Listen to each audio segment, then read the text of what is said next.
பணம் வீட்டில் பணம் நிறைய உங்களுக்கு காசு வேணுங்க மாமா. உங்களுக்கு காசு சம்பாதிக்கிற காசாவது நினச்சி நிற்கணுங்களான்னு என்னங்கய்யா?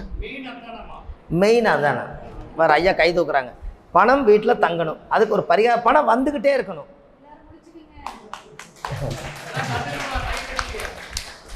பணம் ஏன்னா இவ்வளோ பரிகாரம் சொல்கிறோமே, அமௌண்ட்டுக்கு எதாவது சொன்னாரா அப்படின்னு வரும் இல்லைங்களா? அது வந்தால் தானே எல்லாம் செய்ய முடியும். அம்மா, தாமரை விதை இருக்குது பார்த்தீங்களா? அந்த விதையை நாட்டு மருந்து கடையில் வாங்கிட்டு வந்து நீங்கள் ஒரு 3 நாளைக்கு வீட்டில் எனக்கு பணம் எப்போவுமே தங்கணும்னு சொல்லி பிரார்த்தனை பண்ணி தாமரை குளத்தில் கொண்டு போய் நீங்கள் போட்டு அழுங்காமல் வச்சு போட்டு வந்துடுங்க. ஒரு 30 நாளில் அந்த தாமரை குளத்தில் அந்த விதையெல்லாம் ஊண்டுனதெல்லாம் தண்டாகி அது தாமரையாகி அது பூத்திருமல்லவா? அது மகாலட்சுமி தானே தாமரை. அதிலிருந்து உங்களுக்கு காசு வந்துடும். எப்படி?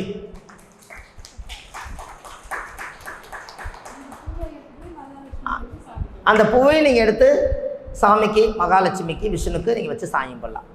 உங்களுக்கு நீங்கள் தாமரை விதை விதைத்தவன் உறங்கினாலும் விதைகள் உருங்குவதில்லை. அப்போ நீங்கள் போட்ட விதை முளைச்சிக்கு அது உங்களுக்காக அது வளர்ந்துட்டு இருக்க. உள்ள தாமரை வந்துருச்சுன்னா அன்னையிலேருந்து உங்களுக்கு காசை பிடிச்ச தரித்திர தோஷம் நீங்கிடும். நானும் ஒரு 10 இடத்துல போட்டிருக்கிற அமௌண்ட் வரட்டுன்னு கொஞ்சம் வருது, எச்சா வந்தால் பரவாயில்லை. அந்த தாமரை செந்தாமரையை பூ மார்க்கெட்லேருந்து வாங்கிட்டு வந்து நைட்டு தண்ணியில் ஒரு 10 தாமரை முக்கி வச்சுக்கோங்க. வாரத்தில் ஒரு நாள் வெள்ளிக்கிழமை அன்னைக்கு சுக்கரனுடைய நாள். சுக்கரன் தான் பணம்.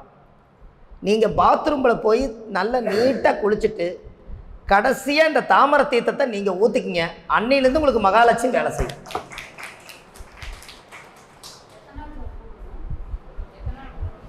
புரியலைங்கம்மா? நைட்டு ஊற வச்சு காலையில் எடுத்துரு, அவ்வளோது.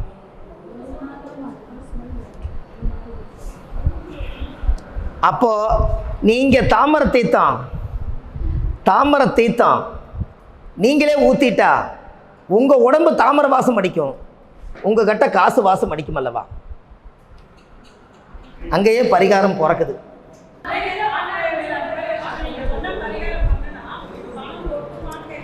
நான் என்னங்கிறேன்னா, காசை பிடிச்ச தரித்திரமெல்லாம் நீங்கி நம்ம சம்பாதிக்கிற காசு நினச்சி நிற்கும். பணம் எங்கேயோ வாங்கிட்டு வர்றீங்க, கரைஞ்சு போகுதுன்னு சொல்கிறீங்க, அது கரையாதல்ல.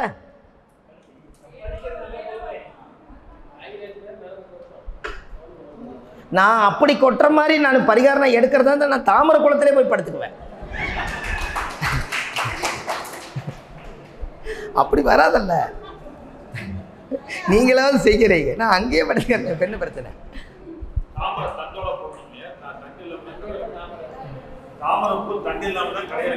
இல்லைங்க, தண்டு கொஞ்சம் இருக்கும், அப்படியே போட்டுருங்க, அப்படியே முக்கியிருங்க, அப்படியே முக்கி வைங்க. அந்த தாமரை எசன்ஸ் மாறிடுமல்ல. காலையில் எந்திரிச்சு தாமரையெல்லாம் இருக்கட்டுங்கம்மா. அதுக்கப்புறம் அதெல்லாம் நிறைய யூஸ் பண்ணிக்கிறீங்கல்ல தாமரை எதிலெல்லாம், அது பண்ணிக்கலாம். அந்த தீர்த்தம் வெள்ளிக்கிழமை செஞ்சு பாருங்க. ஒரு 7 வாரம் செய்யுங்க.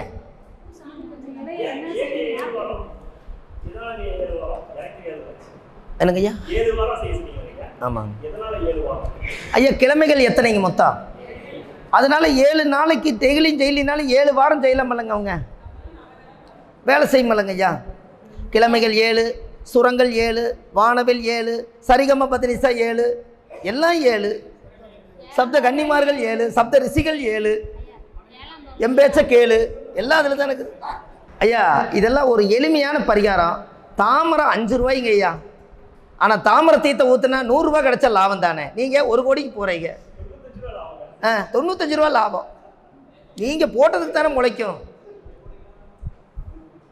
சரி, இப்போ நவகிரகத்தினுடைய இங்கே ஜாதகத்தில் இந்த 9 நவகிரகத்தில் அம்மா பேசிகிட்டு இருந்தாங்க. வக்கரமான கிரகம் விக்கிரகம் போல் வேலை செய்யும் அப்படின்னு. என்னங்க வக்கரமான கிரகம் விக்கிரகம் போல் வேலை செய்யணும்னா என்ன? அது வாட்டுக்கு இப்படியே உட்காந்துருக்கும். நாம் தான் அதுக்கு பால் ஊற்றணும், பன்னீர் ஊற்றணும், தேன் ஊற்றணும், எல்லாம் ஊற்றி நாமளே தேங்காவில் உடைச்சி நாமளே சாமி போட்டு போயிட்டு வரேன்னு நம்மளே சொல்லிவிட்டு நாமளே வீட்டுக்கு வந்துடணும். அது இப்படியே தான் உட்காந்துருக்கும். கரெக்டுங்களா? அப்போ வக்கரமான கிரகம் விக்கிரகம் போல் வேலை செய்யணும்னா எல்லா நவகிரகங்களும் வேலை செய்யுது, அப்படியே உட்காந்துருக்குது நம்ம ஜாதகத்தில் பிறக்கும்போது. இப்போ அதுக்கு அதாவது உயிர் கொடுத்து அது வேலை செய்யும். இப்போ நீங்கள் என்ன பண்ணுறீங்கன்னா, அப்படியே வாங்க, அந்த 9 நவதானியம் இருக்கும் இல்லைங்களா, அந்த 9 நவதானியத்தை வாங்கி நைட்டு தண்ணியில் ஊற வச்சுருங்க. காலையில் எந்திரிச்சு நீங்கள் எப்பவும் போல் சோப்பு போட்டு குளிச்சுட்டு இந்த 9 நவதானியுடைய மந்திரத்தை சூர்யாய நமக, சந்திராய நமக, செவ்வாயாய நமக, புதனாய நமக, குருவாய நமக, சுக்கராய நமக, சனியாய நமக, ராகுவாய நமக, கேதுவாய நமக. 9 நவகிரகத்தினுடைய ஆசீர்வாதம் எனக்கு கிடைக்கணும்னு சொல்லி அந்த நவதானிய தீர்த்தத்தை எடுத்து கடைசியாக ஊற்றிட்டு வெளியில் வாங்க, நீங்கள் நவகிரகமாக வாழுவீங்க.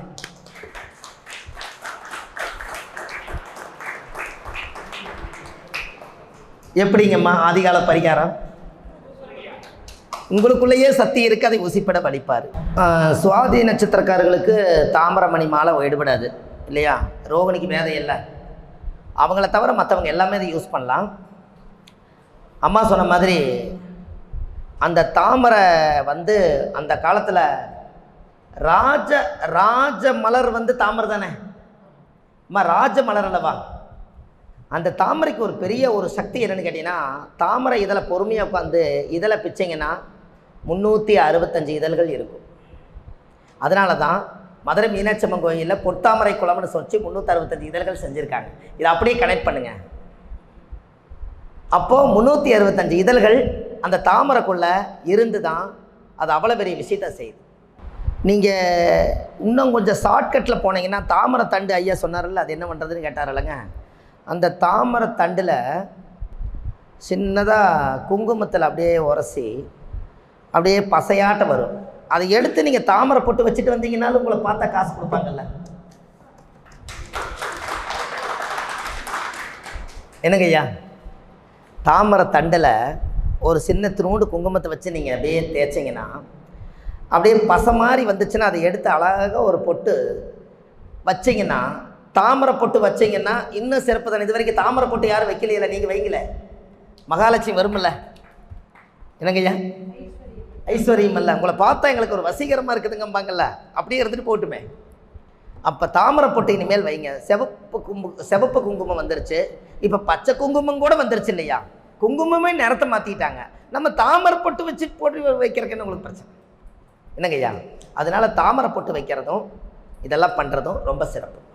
நீங்கள் பெண்களுக்கெல்லாம் ஒரு பரிகாரம் என்னென்னா, ஜாதகம் பார்க்குறவங்க எல்லாருமே திங்கக்கிழமை அன்னைக்கு நீங்கள் பாலில் குளிங்க.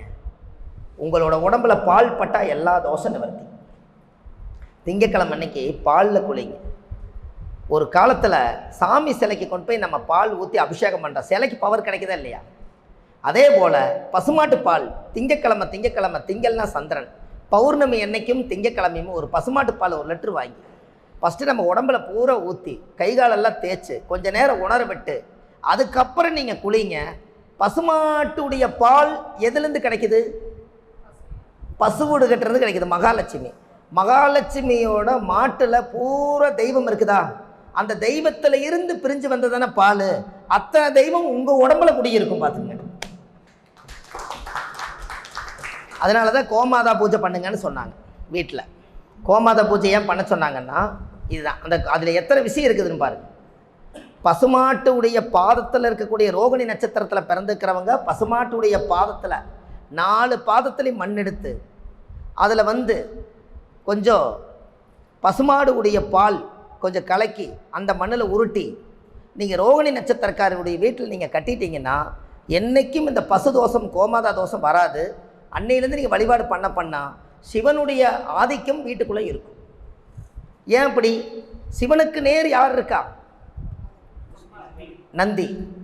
நந்தி இருக்காங்க. இப்போ நல்ல உதாரணம் பாருங்கள், சயின்டிஃபிக்காக யோசிங்க. நந்தியோட காதில் போய் சொன்னால் சிவனுக்கு நீங்கள் நந்தி கிட்ட மனு கொடுத்தீங்கன்னா இந்த மனுவை எடுத்துகிட்டு போய் சிவன் பார்த்து உங்களுக்கு ஒரு வரம் கொடுப்பார். அதானே நான் என்னங்கிறேன்னா, அது செய்யறதுக்கு சிவன் கோயில் பக்கத்தில் இல்லைன்னா நேராக பசுமாட்டுக்கு அகத்துக்கீரை வாழைப்பழத்தையும் கொண்டு போய் டேராகவே கொடுத்து போட்டு வலது காதில் மாட்டுக்கிட்டே போய் சொல்லிட்டு வர வேண்டியது உங்கள் வேலை முடியுமில்ல. என்ன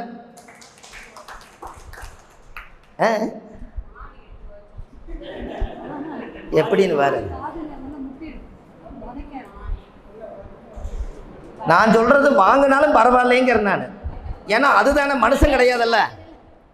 நான் சொல்கிறது என்னென்னா, கழுதை எட்டி பசுமாடு நம்ம மேலே வால் பட்டாலோ அல்லது கைப்பட்டாலோ கால் பட்டாலோ மனுஷன் கால் பட்டால் தான் பிரச்சனைக்கு போவீங்க. அதுகிட்ட பட்டம் என்ன பிரச்சனை வரப்போகுது? கர்மா மட்டும் இல்லைங்க, கர்மா மட்டும் இல்லை, நம்ம உடம்புல இருக்கிறத உதச்சி அந்த தோஷமே நிவர்த்தி ஆகுதில்ல. அம்மா அதுலேருந்து வரக்கூடியது எவ்வளோ பெரிய விஷயம். பசுமாட்டு கோமையத்தை எடுத்து நீங்கள் தெளிக்கிறீங்க. புண்ணியர்ஜனைக்கு முதல்ல என்ன தெளிக்கிறாங்க? புண்ணிய தானம் பண்ணும்போது சாணம் எடுத்து புல்லாத வைக்கிறீங்க, பசுமாட்டுடைய பால் எடுத்து குழந்தைக்கு பால் கொடுக்குறீங்க, சாமிக்கு சிவனுக்கு கொடுக்குறீங்க. பசுமாட்டுடைய எல்லா பொருளும் உபயோகமானதாக இருக்குதா இல்லைங்களா?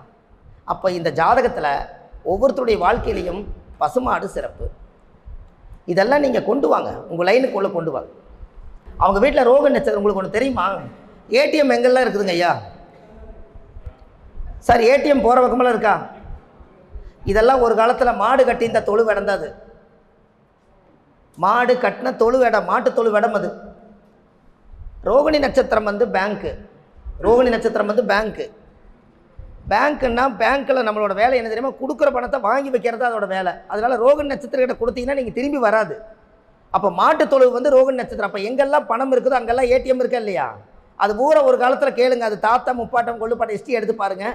இங்கே தான்ப்பா மாடு கட்டி நான் வாழ்ந்தேன், குடிசை போட்டேன், ஜாலை போட்டேன்பாங்க. அதெல்லாமே இன்றைக்கி ஏடிஎம்மாக மாறிடுச்சு. புரியுதுங்களா?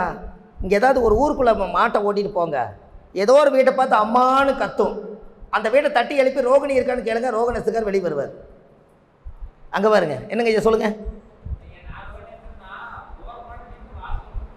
அங்கே பாருங்க, இதுக்கு ஒரு கை தட்டுங்களா ஐயா? ஏன் அப்படின்னா அவரோட இனம் நம்ம வீட்டு சைடு ஏதோ பார்த்துட்டு போகும்போது அவருக்கு அந்த ஞானத்தில் தெரியுது. சார் நீங்கள்லாம் அடுப்பில் சோறாக்குறீங்களா, கேஸ் சிலிண்டரில் சோறாக்குறீங்களாம்மா? உங்களுக்கு ஒன்று தெரியுமா? பெண்கள் எல்லாம் முதல்ல யாகம் நடத்திட்டு இருந்தாங்க தெரியுமாங்கம்மா? பெண்கள் தான் முதல்ல யாகம் நடத்தினாங்க.